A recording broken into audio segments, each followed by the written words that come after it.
அம்மம்மா வந்திருக்கம்மா. எல்லாரும் எப்படி இருக்கீங்க? நல்லா இருக்கீங்களா? என்ன சாப்பாடுன்னு பார்ப்போம். பாருங்கள், சுட சுட சாதம் சூடாக இருக்குது.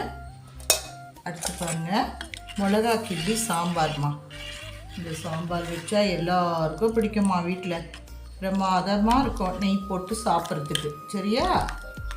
அடுத்து பாருங்கள், நுரையீரல், ஒரு மாங்காய், ஆட்டுடைய மாங்காய், கடலைப்பருப்பு, கத்திரிக்காய் எல்லாம் போட்டு சூப்பராக, ஒரு உருளைக்கிழங்கையும் போட்டு சூப்பராக செஞ்சுருக்கம்மா.